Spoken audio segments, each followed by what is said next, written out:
Welcome everybody, and thanks to our readers who joined us here on the Herald-Tribune Plaza. And I'm here with Sue Firestone, who is Director of Programs at the Senior Friendship Centers, or if you prefer, Friendship Centers. They go by either name.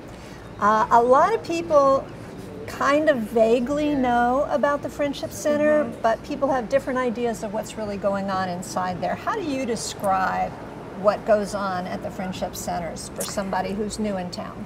Well, I think we have a really unique situation here. As you said, many people view a senior center as just a place where people will come, dance, play bingo, but it's so much more than that. I'd really like for us to break that image. It's really a place where people come to live longer, to be more happy, to make friends. Plus, they can access numerous other services while they're at the center. I'm 60. Am I old enough to take a class there? You are old enough to take a class there. Actually, a lot of the programs are targeted for those 50 and older. In fact, I was just talking to somebody the other day who takes conversational French at the Friendship Centers, which surprised me because I thought it was mostly classes about how to age healthfully and how to deal with the problems of aging. But really, you can go there and learn almost anything, right? You really can. French, there's Spanish. We have a great wisdom group that meets and just talks about any number of subjects, current events, politics, religion, all those off limits in a very safe environment. We have exercise programs for every level of person. So if you need a seated exercise, we have that. But if you're a little more physically fit, we have that as well at the center. We also serve meals there, the noon meal, and deliver meals to the homebound. We have a great caregiver resource center for people that are caring for a loved one at home. We have fabulous and nationwide known health and dental clinics. So there is a lot to offer. And the dental clinic and the health clinic are actually staffed by volunteered retired healthcare professionals, right? That's correct. They are volunteer doctors and dentists come in and provide services. You have a great physical when you come to one of the doctors at the center. You know, when you go to your regular doctor, you might get a few minutes. They really take the time to sit down and get to know you and help resolve your medical issues. And what we're going to be talking about later with one of your instructors is balance fitness, which is a huge thing these days. Preventing falls is a national initiative now that they've figured out what a problem for older people falling can be. How did the Friendship Centers get into this area? Well, it's been about 15 years. It was a project for a college student, actually, is how the program started. And as it is still today, it's both a exercise class and an educational time for people that want to come in. There's great exercise, builds your core strength, and also helps you learn how to get up from a fall safely. And I can tell you, I have used it myself with a neighbor recently when he had a fall. So how do you very get beneficial. Up from a fall safely? You making sure that first, you know, everything is okay. Check yourself over. Take your time, and use a chair or something that's close by to you that's sturdy. Get up on your knees as you're able, and then gently get yourself up and get yourself into the seated position in the chair. So I'm willing to bet this is just one small thing you've learned in all your years at the Friendship Center that's going to help you through the rest of your life. Right? It really has. What are some other things you've learned you didn't know? Well, I'll tell you, Barbara, right now we're working on this Aging Mastery Program, and we've been planning this for about a year. And each segment of the 10 weeks sort of focuses on another area of health and wellness, also financial well-being and planning. And I realized that even working in this field, I was not as prepared as I should have been for emergencies, for end of life issues, financial issues. So I can't tell you how much I've learned over the years that I've worked there. So the Aging Mastery course is underway, but do you plan to offer it again in the future? We will be offering it in Venice starting in January. Okay, great. So there's still time for people So to there's sign still up. time for people to sign up. Okay, what's the best way for people to access the center? Can they go online? Can they call? What do they do to find out what you've got to offer? They can go online. We have a great website, and every month we have our Prime Times newspaper is available right there, so you can scroll through that and see what we have at our Sarasota campus and our Venice campus, because we have a senior center in Venice as well. You can just come into the center. It's a beautiful place. It's welcoming. Somebody will give you a tour, tell you what there is, what offerings we have. So you can just walk right in. You can just walk right in, 8:30 to 4:30 Monday through Friday, and see what it's all about. So on October 20th, you have a big celebration coming up. Bob Carter, who has been running the center for, I've forgotten how many years. 25 years, something like that. A generation anyway. He's going to be honored, and the Herald-Tribune's going to be honored as well, right? Yes, you are. And what do people do to go to that event? They can contact our development department or go online and get information about how to get tickets to attend that event. Okay.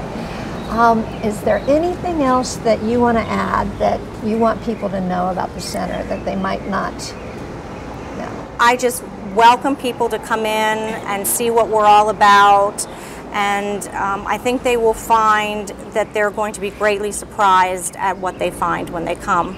Well, I've learned some things today that I didn't know, and I thought I knew a lot about the center.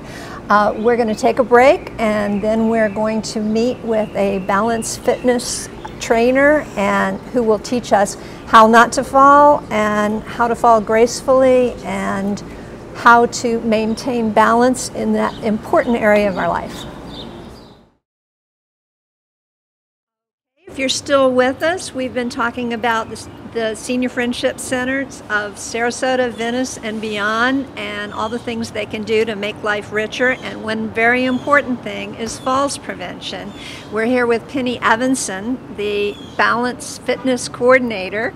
Balance Movement Coordinator. Yep. Yes, Balance and Movement Coordinator for the Friendship Centers, and she teaches classes, helps people to avoid probably the most feared event among older people for good reason. Is that right? That's absolutely right. They have found that 1 in 3 people 65 and older will fall every year, and over 80, 1 in 2. And falls are the biggest cause of non-fatal and fatal traumas. And with the baby boomer generation becoming so large, it's a huge problem. 1 person every 13 seconds is seen in the emergency room related to falls. And the one statistic that always bothers me, and I tell my class, is that 1 person every 20 minutes dies related to a fall. So think when you're sitting down having your lunch, I don't mean to be morbid, but someone is dying because of a fall. That's not necessary.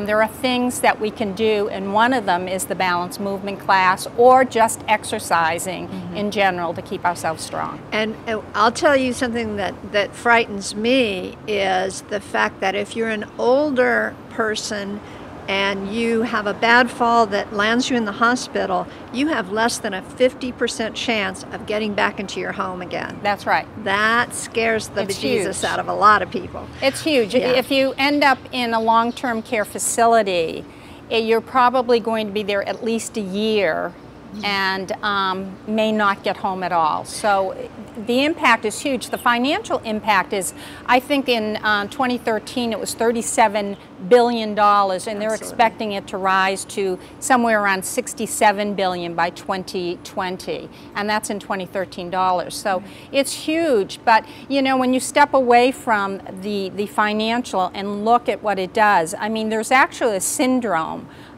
fear of falling syndrome, where people are so fearful that they begin to isolate themselves. They stay at home, they don't get up and move, they never tell their doctors they've had a fall because they're so afraid of not being able to stay home, which only results in them becoming even weaker Absolutely. than they are. We've managed to frighten everybody, and now we've told them, no, don't be afraid. Yep. You have to get up and move. So Absolutely. the solution to that is better balance, It right? is. It is, absolutely. And you know, some of the people that come to my class, the ages range anywhere from in their 50s to I've had up to 104. And I have to tell you, the 104 people are amazing. But there are so many types of exercises that you can do to help strengthen core, your legs, learn what your issues are. You have to advocate for yourself. You have to be ready to say, this is what I need, this is what I need to do, I need to tell somebody. To use adaptive equipment, walkers, canes, and use them appropriately. And those are all things in the balanced movement class, because it's not just an exercise class, it's an educational class as well. That's what makes it different from a regular exercise class. Well, why don't you introduce us to your willing and accommodating volunteers? I sure will. And I'll just let y'all show us what you can do. Good. All right, this is Jack and Ina O'Day. They were very nice to come down and help to demonstrate some of the exercises. The class usually lasts a good 60 minutes, and it's packed full with exercises. So we don't have that today, so I'm just going to demonstrate a few of the leg and core exercises that we do. And we'll only be doing a couple of repetitions. I promised them I wouldn't make them do the 40 or so that we usually do. So we're going to start off with a very easy one, and that's just because we need strong core. So it's an easy exercise where you just pull your tummy in tight, again, back against the spine. You want to picture your belly button going right back against the spine. You're going to hold it nice and tight. Make sure you're breathing. You don't want to hold your breath. Then you take a deep breath in. Exhale, relaxing it down. Again, pull it tight, tight, tight, back against the spine and hold it nice and tight. And again, deep breath in, exhale, and relaxing it down. I have a little pet peeve with shoulders because so many of us neglect our shoulders, and being able to move your arms is very important. So I include a lot of shoulder exercises. We're just going to do one today. We're going to climb the invisible wall. So our hands are here. And we're going to come up and up and up and up and stretch as high as we can, and down, down, down, down. One more time, stretching it up, up, up, up, up as high as you can, and down, down, down, down. So many people have rotator cuff tears, shoulder issues, arthritis. They don't move their arms. Pretty soon they can't even lift spoons or use their walkers. So you need to keep the arms mobile. Is that something you can do on the wall at home with yes, in the shower? That's a huge thing. I tell people this is when you get up in the morning, go to the wall and just bring your arms up, up, up against the wall. It'll help get those shoulders moving. If you have some limitations, you go this far. Maybe in a week you can get a little higher. Very important to do. So next we're going to do a couple of seated exercises with our legs. So we're going to start with doing single leg lifts. And again, we're only doing a few repetitions. So we're going to start with the right leg.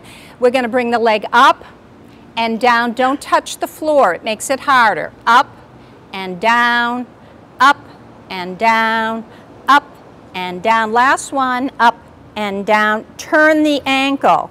You have 33 joints in the ankle. You need to keep that ankle moving. An opposite direction. Can't play golf if you can't turn your ankles. Shake it out. Opposite side. Up and down. Don't touch the floor. Up and down. Up and down. Up and down. Last one, and turn the ankle. Opposite direction. Shake it out. All right, single leg extension, starting with the right leg. We bring the leg up and out and back and down. Don't touch the floor. Up, out, back and down, up, out, back and down. Last one. Again, shake it out. Opposite side, up, out, back and down, up, out, back and down, up, out, back and down. Last one, and shake them out. Good. All righty. One of the best exercises in the class is chair squat. I like to call it a chair squat, not that we go home and say, I did 10 getting out of a chair. So it sounds a little bit more difficult. As we get older, it gets harder to get out of a chair. So it's really important that you learn how to do it. And again, you use all the muscles in the legs, the lower legs, the thighs, the buttocks. This is a nice big muscle, not a cushion, guys. We need to get off it. Anyways, we need to scoot forward in the chair. If you have to use your arms to get out of a chair, that's fine. Just make sure it's both sides. You can offset a chair, so you want to be very safe about doing that. We're going to bring the feet shoulder width apart. We lean forward, nose over toes, and we push and come to that standing position using the legs.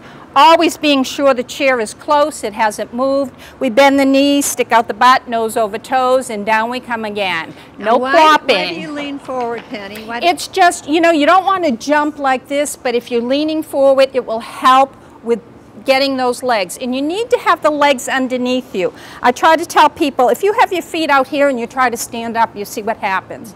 Or if you're sitting back here and try to stand up, you can't. You need to scoot forward, bring the legs back so that when you stand up, they're going to be right underneath you. A lot of people are afraid to do that. They think, oh no, but yes, they'll be right underneath you. We're going to do it one more time. This time we hold it. So we're going to come lean forward, nose over toes, come up and hold it. Now push all the way up. Again, once you're up, being sure the chair is there. Hasn't moved, someone hasn't pulled it out. We're going to hold it again, bend the knees, stick out the butt, down we come and hold it. And then all the way down, no plopping. Shake out those feet. So we can do a couple leg exercises behind the chair to stretch out the legs if we can do that. So we can get up and go behind. I can turn mine a little bit and might give some access to see. They know what we're going to do. So we're going to start off with doing some leg raises. So we're going to put our weight on the left leg. Right leg is going to come up behind us.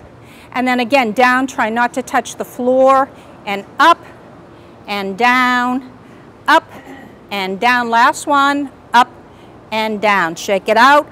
Opposite side, coming up, and down, up, and down, up, and down, up, and down. Last one, and shake it out. Good. Side leg lifts, so we're going to start with weight on the left leg. Right leg will be coming out to the side. We bring it out and up, back and down. Out, up, back and down. Out, up, back and down. Last one. Up, back and down. Shake them out. Opposite side. Again. Out, up, back and down. Out, up, back and down, out, up, back and down. Last one, and back and down, and shake out the legs. One more we're going to do behind the chair, and that's stretching out the calves and the legs. So again, it's good to bring those feet about hip width, shoulder width apart. It gives you a better base of support when you're doing any of your exercises. And if you have balance issues, it's much better for you to get those feet apart. So we're going to come up on the balls of our feet and hold it. Good postures, tummies in, down, don't touch the floor, and up and down, up and down, up and down. Last one, up and down, and shake out the feet. So basically that is some of the leg exercises that we do. We do weights also in our class, but we have limited time. So. Absolutely. Let's have some applause for these people. Thank you very much. Thank you for inviting us. I just wanted to ask you if you have anything you want to add. What is the one thing that you tell your students about staying mobile and staying active at home? You have to get up and move. People that tell me, I've worked, most of my career was in long-term care and rehab, and you have to get up and move. If you do not move, it's going to get worse. And people that tell me I can't because my knee hurts or I have issues, well, you need to strengthen the muscles. You can't do that by sitting. Sitting and becoming sedate, you end up, you can't move legs, you can't move joints, so you have to get up. Find something you enjoy.